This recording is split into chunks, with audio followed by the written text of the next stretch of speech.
ہے تو رسل میں اجتماعی طور پر موسیٰ علیہ السلام بھی شامل ہو گئے. تو گویا 30 کے 30 پاروں میں موسیٰ علیہ السلام کا تذکرہ پھیلا ہوا ہے. جہاں فرعون کا نام آیا تو وہاں ضمنی طور پر موسیٰ علیہ السلام کا تذکرہ بھی آ گیا. هل اتاک حدیث الجنود فرعون و ثمود. تو اب یہاں نام تو فرعون کا ہے لیکن پیچھے قصہ موسیٰ ہے. الم تر کیف قال ربک بعاد ارم ذات العماد التي لم يخلق مثلها في البلاد وثمود الذين جابوا الصخر بالواد وفرعون ذي الاوتاد. اب یہاں فرعون کا نام آیا تو اس کے ضمن میں موسیٰ علیہ السلام کا قصہ بھی آ گیا. ویسے نام موسیٰ 136 دفعہ ہے. اگر یہ سارے یہ میں نے کبھی دیکھے نہیں اس رخ سے تو یہ مجھے خیال بھی ابھی آ رہا ہے. میں نے صرف یہ دیکھا کہ موسیٰ علیہ السلام قرآن میں کتنی دفعہ ہے تو 136 دفعہ. لیکن اس رخ سے ابھی چونکہ سمجھ میں آ رہا ہے تو بولا اس سے بھی کبھی دیکھا ہی نہیں کہ جہاں فرعون کا نام وہاں بھی موسیٰ علیہ السلام, جہاں تورات وہاں بھی موسیٰ علیہ السلام, جہاں رسل وہاں بھی موسیٰ علیہ السلام. تو اگر اس کو جمع کیا جائے تو کوئی اور دیکھ لے, کوئی عالم بیٹھا ہو, مجھے تو فرصت نہیں ملتی, تو پھر وہ 200 سے بھی آگے گزر جائے گا, 200 سے بھی آگے گزر جائے. موسیٰ علیہ السلام کا قصہ اتنی تفصیل سے کیوں آیا ہے کہ موسیٰ علیہ السلام نے 2 محاذ پہ بڑی طاقت کے ساتھ, بڑے خوبصورت طریقے کے ساتھ اور بڑی کامیابی کے ساتھ کام کیا. دونوں محاذوں میں دنیا ہی میں نتیجہ ظاہر ہوا. دوسرے انبیاء نے بھی کام کیا لیکن آخرت کے لحاظ سے تو ان کا نتیجہ 100% ہے, دنیا کے لحاظ سے بعض اوقات نتیجہ سامنے نہیں آیا. فرعون ہلاک ہوا اور بنو اسرائیل کے ساتھ معجزات ہوئے, تائید غیبی ہوئی اور وہ کامیاب ہوئے, انہوں نے عزت پائی, وہ بلند ہوئے. اور نرید ان نمن علی الذین استضعفوا فی الارض کا دعویٰ سچا ہوا, اور نجعلہم ائمۃ ونجعلہم الوارثین ونمکن لہم فی الارض. یہ سارے دعوے اللہ نے زندہ کیے. تو یہی محاذ اللہ ہمیں دینا چاہتا تھا اس امت کو کہ یہ ساری دنیا کے اقوام کو اسلام کی دعوت دیں اور پھر خود جو اپنوں میں بگاڑ آئے تو اس کی بھی حفاظت کریں, اس کو بھی سنبھالیں. 2 محاذوں پہ چونکہ کام کرنا تھا تو اللہ نے موسیٰ علیہ السلام کا قصہ بار بار سنایا, بار بار سنایا. دیکھو جب کسی کو کسی چیز کی قائل کرنا ہو نا تو پھر اسی چیز کو بار بار سنانا ہوتا ہے, سنانا. ایک آدمی نے کہا کہ تم تبلیغ والے ایک ہی بات کرتے رہتے ہو, ایک ہی بات کرتے رہتے ہو, کوئی نئی بات بتائی کرو. میں نے کہا دیکھو جب قائل کرنا ہوتا ہے نا تو ایک ہی چیز کو بار بار مختلف اندازوں سے کہنا ہوتا ہے. یہ پیپسی والے بے وقوف ہیں کہ روزانہ اتنا بڑا اشتہار دیتے ہیں, پیپسی جس کو دیکھو پیپسی, اتنے بینر لگائے ہوئے ہیں, اتنے بورڈ لگائے ہوئے ہیں, اخبار میں پورا صفحہ. اب لوگوں کو پتہ نہیں ہے کہ پیپسی ایک مشروب ہے جسے پیا جاتا ہے. یہ ان کا دماغ خراب ہے. کروڑوں روپے پیپسی اور کام کا پیپسی, ایک ہی بات پیپسی پیپسی پیپسی. یہ آج کل موبائل فونوں والے کیا کر رہے ہیں, پورے پورے صفحے کے اشتہار دے رہے ہیں. اب لوگوں کو پتہ نہیں ہے کہ یہ بھی کمپنی ہے وہ بھی کمپنی ہے. تو یہ کیوں بار بار ایک چیز کو دوہرا رہے ہیں؟ روزانہ کوکا کولا والے اشتہار دے رہے ہیں, پیپسی والے اشتہار دے رہے ہیں, روزانہ یہ کمپنیوں والے اشتہار دے رہے ہیں, بینر لے رہے ہیں, کتنے لاکھوں روپے خرچ کر رہے ہیں. ایک ہی دفعہ بتانا تو کافی تھا, ہاں بھائی پیپسی ایک مشروب ہے. جنہیں جمشید بتا رہا تھا کہ آخری دفعہ جو مجھ سے انہوں نے بات کی تھی کہ ہمیں 10 گانے پیپسی کے لیے گا کے دے دو, 2.5 کروڑ روپیہ دیں گے, 2.5 کروڑ. تو ان کا دماغ خراب. ایک ہی بات کو بار بار کہا جا رہا, بار بار کہا جا رہا. کہتے کہتے کہتے کہتے اب چھوٹے چھوٹے بچے دودھ نہیں پیتے, پیپسی پیتے. کھانے کا دودھ سستا ہے, پیپسی مہنگی. دودھ شفا, پیپسی بیماری. سوری یہ بوتلیں, اب پتہ ہی نا بوتلوں میں کیا ہوتا ہے, کاربن ڈائی آکسائڈ ہوتی ہے جو گیس اس میں ڈالی جاتی ہے. یہ وہ گیس ہے جو ہم اپنے منہ سے باہر نکالتے ہیں. جو ہماری گندگی اندر آکسیجن جاتی ہے اس میں سارا گند اکٹھا ہو کے جب باہر نکلتا تو کاربن ڈائی آکسائڈ بنتی ہے. وہ کاربن ڈائی آکسائڈ ان بوتلوں میں ڈال کے ہمیں ٹھونسی جا رہی. تو جب وہ پیتے ہیں اندر اس میں ٹکنا تو ہے نہیں, تو باہر نکلتی ہیں. شکر ہے آزما ہو گیا, ڈکار آ گیا. پیش آ چلو تو 2 گرام گھٹ کھا لیں آپ. یہ نہیں کرتے کہ 2 نوالے کم کھا لیں.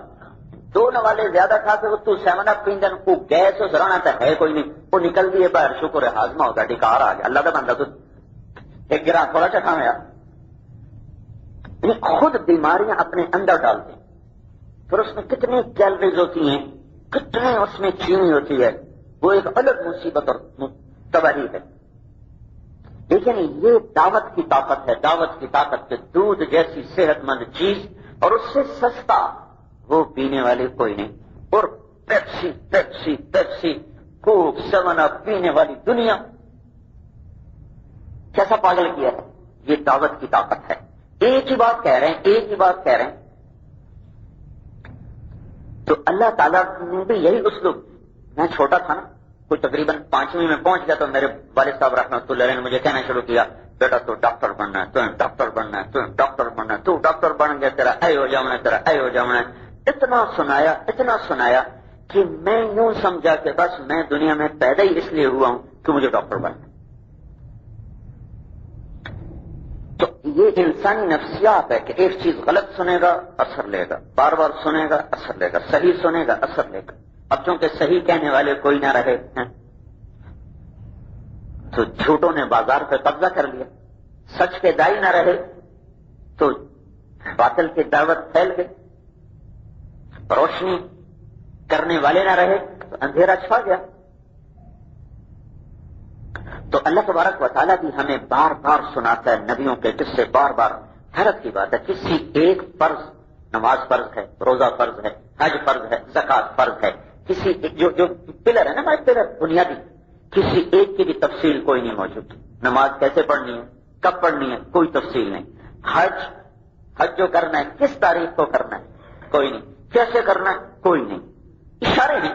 زکات کتنی دینی ہے، کس کی دینی ہے، کوئی معلوم ہے. عشر کس کا نکالنا ہے، کیسے نکالنا ہے، کوئی معلوم. روزہ رمضان میں رکھنا ہے، ابتدا کہاں سے ہے، انتہا کہاں سے ہے، اتنا تو بتا دیا. کن چیزوں سے ٹوٹتا ہے، کیا اس کے ضروریات ہیں، کیا اس کے واجبات، تفصیل کوئی. لیکن دعوت کو اتنی تفصیل سے اللہ نے بیان کیا ہے کہ چیونٹی نے بھی خیر کی بات کہی تو اللہ نے اس کے نام پہ سورت اتار دی. قالت نملۃ یا ایھا النمل ادخلوا مساکنکم لا یحطمنکم سلیمان وجنودہ وهم لا یشعرون. یہ قرآن سارا ہی فصیح و بلیغ ہے، لیکن جیسے ہوتے نا بات سے اعلیٰ، یہ آیت قرآن کے خوبصورت جملوں میں، سارا قرآن خوبصورت، لیکن خود قرآن میں بعض دوسرے سے فوقیت رکھتے ہیں فصاحت کے لحاظ سے، حسن و جمال کے لحاظ سے. تو یہ قرآن کی خوبصورت ترین آیات میں سے ہے کہ ایک چیونٹی نے بلاغت کی 9 قسموں کو ایک جملے کے اندر بھر دیا. قالت نملۃ، اور اللہ کو اس کی خیر خواہی اتنی پسند آئی کہ اللہ نے اس کے نام پہ سورت اتار دی. ذرا چیونٹی کی حیثیت تو دیکھو کہ ہوتی کیا ہے. چوریاں ہزاروں کی کروڑوں روز مردیاں، ٹیرانیٹ، لیکن اس کی خیر خواہی، قوم کی خیر خواہی اللہ کو ایسی پسند آئی کہ اللہ نے اس کے نام پہ سورت اتاری، اس کا تذکرہ کیا. آگے فتبسم ضاحکا من قولها، سلیمان علیہ السلام نے سنا تو ہنس پڑے، واہ بھائی واہ، بڑی خیر خواہ ہے. آپ نے کہا پکڑو اس چیونٹی کو پکڑوایا گیا تو آپ نے اسے ہتھیلی پر رکھا. اما تعلمین انی عدل، تجھے پتہ نہیں میں نبی ہوں اور نبی عادل ہوتے ہیں، ظالم نہیں ہوتے. تو یہ کیسے کہہ رہی تھی تو سلیمان کا لشکر تمہیں تباہ کر دے گا. تو انہوں نے کہا آپ نے میری بات پہ غور نہیں کیا، میں نے تو آپ کی طرف سے معذرت خواہانہ انداز میں بات کی ہے. وَهُمْ لَا يَشْعُرُونَ، وہ جان بوجھ کے تو نہیں کریں گے، پر ساڑھے جس سے ڈھیر وڈے کتنے ایسے رگڑے نہ چاہیے، ہمیں نظر نہیں آتی کہیں بے خبری میں ہم نہ رگڑی جائیں. میں نے تو آپ کی طرف سے معذرت کی ہے. وَهُمْ لَا يَشْعُرُونَ. یہ سلیمان علیہ السلام اور چونٹی کا مکالمہ ہوا ہے. تو اللہ تعالیٰ کو نبی سب سے زیادہ پسند اس لیے ہیں کہ وہ اپنی سب کو جھونک دیتے ہیں انسانیت کی خیر خواہی. جو اس محنت کے لیے کھڑا ہوگا نبیوں کے بعد اللہ کا محبوب بن جائے.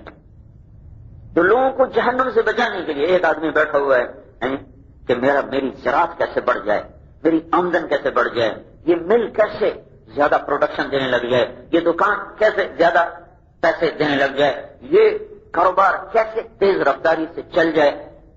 ایک سوچ یہ پڑ رہی ہوئی ہے، یہ دنیا کے لوگ جہنم سے کیسے بچ جائیں، یہ اللہ کی ماننے والے کیسے بن جائیں، یہ دوزخ کے عذاب سے کیسے بچ جائیں.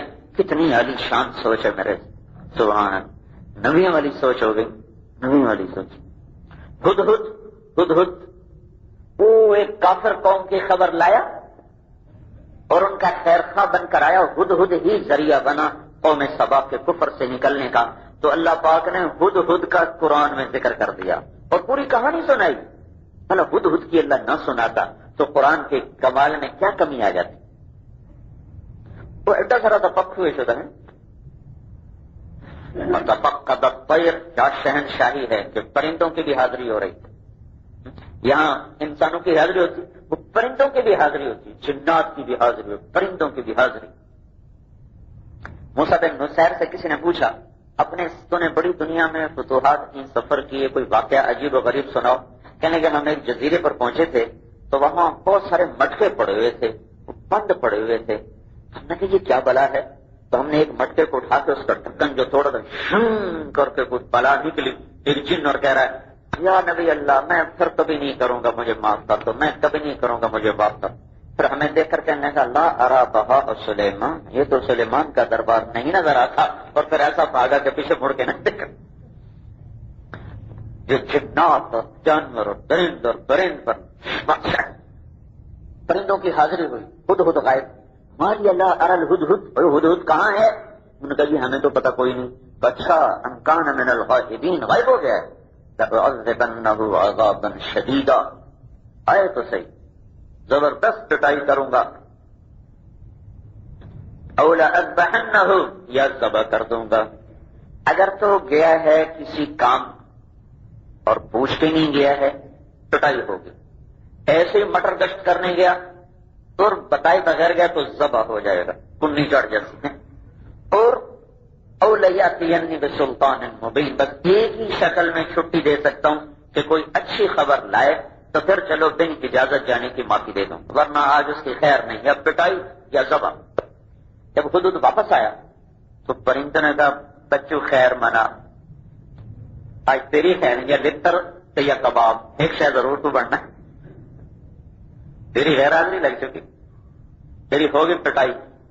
اس کو جب پتا چلا کہ میری غیر حاضری لگ گئی اور ساتھ غصے کا بھی اظہار ہو گیا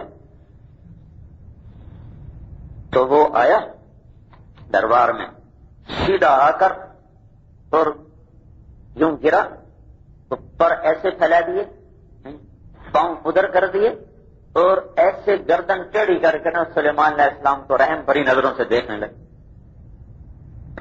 وہ ایسی شکل بنائی کہ سلیمان علیہ السلام کو سارا غصہ چلا گیا، رحم آ گیا اس پر۔ تم جھک جانے میں بڑی خیر ہے، جھک جانے میں بڑی خیر ہے۔ انہوں نے کہا اس سے اکڑتا چلنی کوئی نہیں، معاف کر دو، یعنی زبان حال سے کہا جانا معاف کر دو۔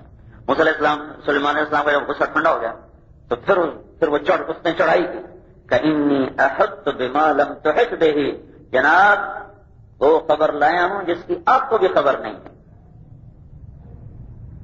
انی جئتک من سبع بنبأ یقین انی وجدت امرأة تملکهم وأوتیت من کل شیء ولها عرش عظیم۔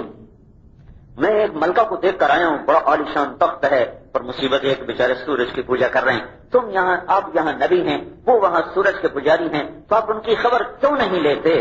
قوم سبا کو کفر سے نکالنے کا فکر اللہ کو ایسا پسند ہے تو ہدہد قرآن کی زینت بن۔ یہ کس سے اللہ کیوں